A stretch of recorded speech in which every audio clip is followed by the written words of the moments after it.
अस्सलाम वालेकुम aspirants, I am Zuhaib Ahmad Anjum. अगर हम बात करें ग्लोबल सिक्योरिटी की या अगर हम बात करें स्ट्रेटजिक स्टडीज़ की या अगर हम बात करें इंटरनेशनल सिक्योरिटी की, तो इंटरनेशनल सिक्योरिटी में एक इम्पॉर्टेंट एस्पेक्ट जो सिक्योरिटी का समझा जाता है वो है न्यूक्लियर सिक्योरिटी। आपने देखा होगा कि कोल्ड वॉर एरा में जो न्यूक्लियर सिक्योरिटी का एस्पेक्ट था वो यूनाइटेड स्टेट्स और यूएसएसआर के दरमियान बहुत ज़्यादा प्रोमिनेंस अटेन कर गया था और हमने देखा कि म्यूचुअली अश्योर्ड डिस्ट्रक्शन के मंत्रा के अंडर कोल्ड वॉर 1980s के एंड के ऊपर आके इख्तिताम पजीर हुई। इस इख्तिताम के बाद कोल्ड वार के ख़त्म होने के बाद दुनिया जो है वो यूनिपोलर आर्डर में दाखिल हो गई।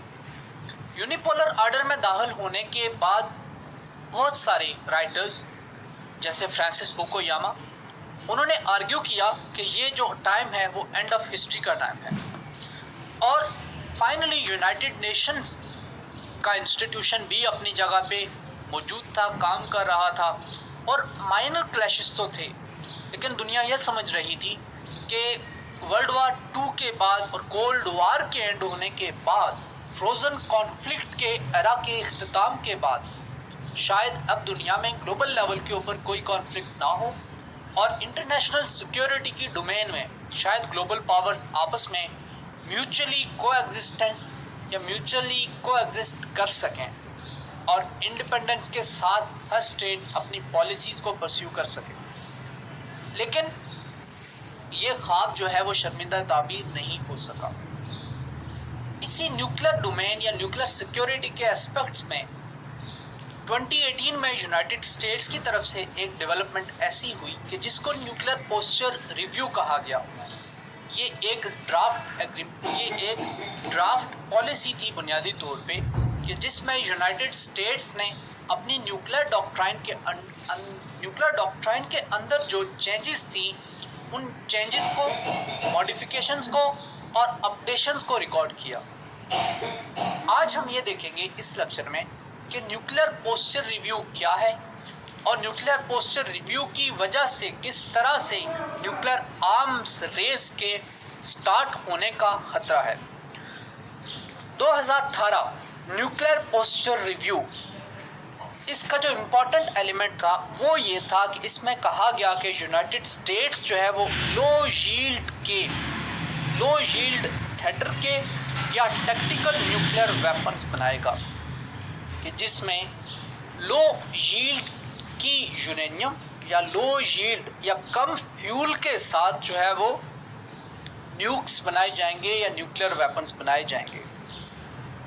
यूनाइटेड स्टेट्स ने कहा कि हमारा एम ये है इस पॉलिसी में कि हम मॉडर्नाइज करना चाहते हैं अपनी न्यूक्लियर इन्वेंट्री को और ये जो यूएस का जो न्यूक्लियर पोस्चर है ये था was in disregard of nuclear disarmament and arms control treaties and non proliferation obligations under NPT, nuclear non proliferation treaty.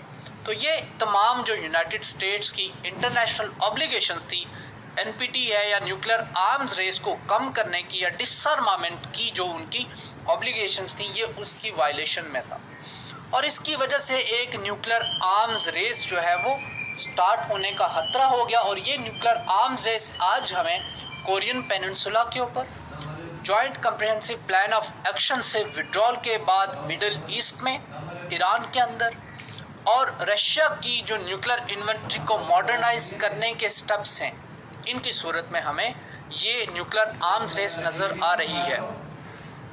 United states का जो न्यूक्लियर पोस्चर रिव्यू है इसमें रशिया को एक थ्रेट के तौर पे देखा गया है और रीज़न ये है कि 2014 में क्रीमिया की एनेक्सेशन के बाद से नेटो को खतरा फील होने लगा रशिया की तरफ से।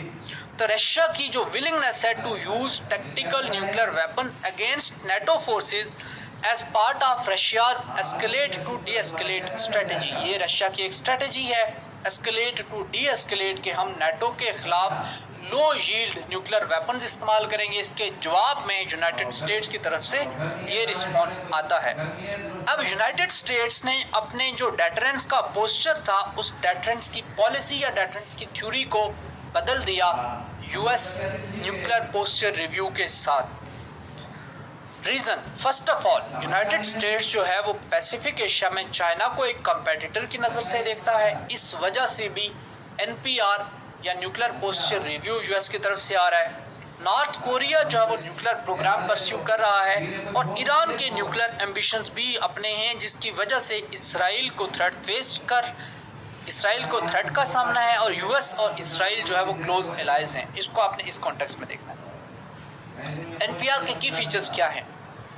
एनपीआर का जो ड्राफ्ट है वो बात करता है increase in number of existing B-61 tactical nuclear weapons और इनको रिप्लेस करना with improved version of tactical nuclear weapons. Improved version को कहा जाएगा B-61-12 बाय 2021। तो 2021 तक इम्प्रोवाइज्ड टैक्टिकल न्यूक्लियर वेपन्स लाना ये पहला स्टेप था। इसके अलावा जो सबमरीन लॉन्च्ड बैलिस्टिक मिसाइल्स हैं उनमें मॉडिफिकेशंस करना, उनमें चेंजेस करना, ये second step. Third was development of new submarine launched cruise missiles SLCMs, नए क्रूज मिसाइल्स डेवलप करना। और जब ये सारे स्टेप्स रेकमेंड किए जा रहे हैं तो 2 कंट्रीज या 3 कंट्रीज या 4 कंट्रीज फोकस में। First is Russia, second is China, third is Iran and fourth is North Korea. Equip करना इन सबमरीन लॉन्च क्रूज मिसाइल्स को और बैलिस्टिक मिसाइल्स को with these tactical nuclear weapons with low yield to enable quick deployment of US non strategic nuclear capability in troubled regions like East Asia, जैसे Pacific Asia जैसे regions में United States के जो tactical nukes हैं या non strategic weapons हैं इनको deploy करना। ये भी एक रिकमेंडेशन थी न्यूक्लियर पोस्चर रिव्यू की। हमने देखा कि ये जो 2018 का न्यूक्लियर पोस्चर रिव्यू है, it was a deviation from 2010 nuclear posture review, जिसने रेकमेंड किया कि रिडक्शन की जाए in numbers of US non strategic weapons from NATO countries. क्यों? क्योंकि रशिया जो है वो कोल्ड वॉर के ख़त्म होने के बाद अब एक मेजर थ्रेट नहीं है नेटो की सिक्योरिटी के लिए। इसलिए 2010 के न्यूक्लियर पोस्चर रिव्यू में बात की गई कि हमें अपने जो न्यूक्लियर वेपन्स हैं या अपने जो न्यूक्स हैं उनकी तादाद को कम करना चाहिए। लेकिन 2018 का न्यूक्लियर पोस्चर रिव्यू में इसके खिलाफ बात की गई। 2010 का जो स्ट्रेटेजिक कॉन्सेप्ट आता है नेटो की तरफ से, नेटो का स्ट्रेटेजिक कॉन्सेप्ट ऑफ 2010 सिक्योरिटी का जो कॉन्सेप्ट है नेटो का, उसमें बात की गई कि NATO no longer perceives threat from Russia. लेकिन आपको ये बात याद रखनी है, उससे पहले 2008 में रशिया जो है वो साउथ ओसेशिया के ऊपर कब्जा कर चुका था। ये जॉर्जिया का पार्ट था ईस्टर्न यूरोप में, ये बात आपने जहन में रखनी है। लेकिन उसके बावजूद 2010 में स्ट्रेटेजिक कॉन्सेप्ट में रशिया को थ्रेट नहीं बताया नेटो ने। After which NATO powers called for removal of non strategic weapons from Europe. लेकिन ईस्टर्न यूरोपियन स्टेट्स ने और पोलैंड ने ये जो सजेशन थी इसके खिलाफ बात की, उन्होंने इसके साथ डिसएग्री किया। ये जो रिन्यूड पोस्टिंग है न्यूक्लियर पोस्चर रिव्यू 2018, इसके इम्पैक्ट्स क्या हो सकते हैं इसके ऊपर हम बात करेंगे। इसकी सिग्निफिकेंस क्या है? सबसे पहले redefinition of nuclear deterrence bye US ने न्यूक्लियर डेटरेंस को रीडिफाइन कर दिया है। यूनाइटेड स्टेट्स की थिंकिंग ये है कि इसकी वजह से डेटरेंस इंक्रीज करेगी। यूएस की थिंकिंग ये है कि हम यील्ड कम कर देंगे तो ख़तरा ज़्यादा होगा दूसरे मुल्क को, तो ज़्यादा ख़तरे की वजह से, ज़्यादा डेटरेंस की वजह से वो कंट्री डेटर करेगा और वॉर पे या अग्रेशन के ऊपर अग्रेशन माउंट नहीं करेगा, तो जिसकी वजह से ओवरऑल डेटरेंस का लेवल बढ़ जाएगा। But on the flip side आप देख सकते हैं, आप समझ सकते हैं कि शायद ये जो अजम्पशन है ये गलत भी पड़ सकती है। अगर आप न्यूक्लियर पोस्चर को जो न्यूक्लियर आपकी थ्रेशोल्ड है उसको कम करें, थ्रेशोल्ड कम करने की वजह से न्यूक्लियर वॉर ट्रिगर भी हो सकती है। Nuclear posture review is against Trump's stated posture on NATO. मिसाल के तौर पे ट्रम्प ने कहा कि हमें नेटो की ज़रूरत नहीं है। ट्रम्प ने कहा कि नेटो को अपने जो डिफेंस के अखराजात हैं वो खुद उठाने चाहिए। ट्रंप ने कहा कि नेटो को हमें स्लैब कर देना चाहिए। ट्रंप ने कहा कि हमें जो पुतिन है वो एक गुड बॉय है और पुतिन के और ट्रंप के पर्सनल लेवल पे क्लोज रिलेशंस हैं, तो यूएस की पॉलिसी भी वैसी होनी चाहिए। लेकिन 2018 का न्यूक्लियर पोस्चर रिव्यू उसके अपोजिट है और यूएस ने ये भी कमिट किया है कि अगले 30 सालों में यूनाइटेड स्टेट्स $1200 बिलियन खर्च करेगा नेटो की सिक्योरिटी के ऊपर, नेटो की सिक्योरिटी के अलायंस के मॉडर्नाइजेशन के ऊपर। न्यूक्लियर पोस्चर रिव्यू के इम्प्लीकेशंस हैं ईस्टर्न यूरोप में कॉन्फ्लिक्ट के ऊपर, स्पेशली ईस्टर्न यूरोप में बाल्टिक स्टेट्स के अंदर, लटविया, एस्टोनिया और लिथुआनिया के अंदर, और ईस्टर्न यूरोप में जो रशिया के साथ, रशिया का और यूक्रेन का जो क्राइसिस चल रहा है, ईस्टर्न यूरोप में जो वॉर चल रही है, यूक्रेन क्राइसिस या यूक्रेन वॉर, वहाँ पर भी इसके इम्प्लीकेशंस हो सकती हैं।